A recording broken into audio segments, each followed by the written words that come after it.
In the cheerful village of happy mice, there lived a smart and adventurous little mouse named Ricky.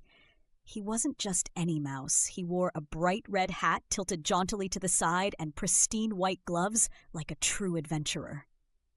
Ricky loved exploring mysterious places around the village, but there was one thing he loved more than anything else: cheese and candy. Sweet, gooey, colorful candy. One sunny morning, as Ricky strolled through the bustling mouse market, he overheard a group of older mice discussing something incredible. They spoke of a magical place hidden far away called the Land of Candy. "Everything is candy there," one mouse said excitedly. "The trees are made of giant lollipops. The rivers flow with sparkly strawberry juice. Even the rocks are gummy bears." "But it's not just candy," another chimed in, their whiskers twitching wildly. "There's cheese, golden cheese, more delicious than anything we've ever tasted." Ricky froze, his ears perking up. Golden cheese? Rivers of strawberry juice? It sounded too good to be true. He rushed over. "Excuse me," Ricky squeaked. "Is this place real? Can mice go there?" The elder mice looked down at him knowingly. "It's real, all right, but the road there is full of challenges. Only the bravest adventurers can make it." This was all Ricky needed to hear. His tail twitched with excitement and his tiny heart raced. "Brave adventurer? That's me. I'm going to Candyland." And before anyone could stop him, Ricky grabbed his satchel and dashed off toward the first clue the elder mice had shared: the cookie bridge. It was magnificent. The entire bridge was made of cookies laid in rows that stretched over a river of fresh, creamy milk. But when Ricky stepped closer, a piece of cookie crumbled and fell into the milk below. He froze. "If I walk too fast, the bridge might collapse," he whispered to himself. "But if I walk too slow, the milk might soak the cookies and they'll fall apart." Ricky rubbed his chin. He needed a plan. Then an idea struck him. "I know, I'll jump lightly like a ninja, quick enough to stay safe but not too heavy to break the cookies."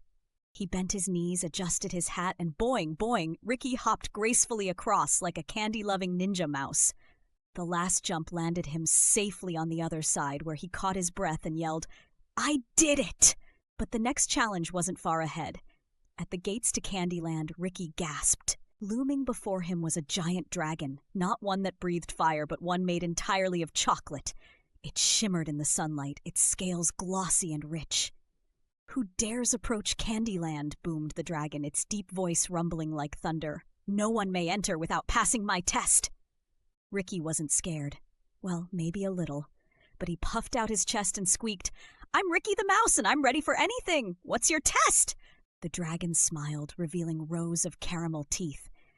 "You must answer my riddle. If you answer correctly, I'll let you pass. But if you fail, back to your village you go." "Okay, what's the riddle?" The dragon's chocolate wings stretched wide. "What is something that gets bigger the more you take away?" "Bigger? Take away?" He scratched his head, thinking hard. It couldn't be candy or cheese. It had to be something tricky. Then his eyes lit up. "A hole," he exclaimed. "If you take dirt away from it, it gets bigger." The chocolate dragon laughed so hard that bits of its caramel swirled like syrup. "That's correct, little mouse. You may enter." When Ricky stepped through the gates, his whiskers twitched wildly. He had never seen anything so magical. Trees of braided candy canes reached toward the sky, their leaves glowing like cotton candy clouds. Gumdrop flowers sprouted from the minty chocolate ground. Rivers of sparkling strawberry juice twisted and turned, and dotted along the shore were chunks of golden glimmering cheese. "I can't believe it," Ricky squeaked, running frantically from one marvel to the next. "This is the happiest day of my life!" He stuffed his satchel full of treasures, gummy bears, taffy rocks, and oh yes, cheese, as golden as the morning sun. He nibbled and munched and laughed until suddenly a breeze swept through. Whoosh! Ricky felt himself drifting away, his surroundings blurred, growing dimmer, and then... Ricky opened his eyes. Bright sunlight filtered through his bedroom window. He was back in his bed, his red hat neatly hung on the wall. Was it all a dream? But then Ricky's paw brushed against something sticky. A tiny piece of chocolate lay there, a piece from the dragon. Ricky smiled mischievously. Maybe it wasn't a dream after all. What do you think, adventurers? Do you believe Candyland was real? What was your favorite part of Ricky's adventure? And most importantly, if you were Ricky, would you have taken the road to Candyland? Let us know in the comments below, and don't forget to like and subscribe for more adventures with Ricky the Mouse.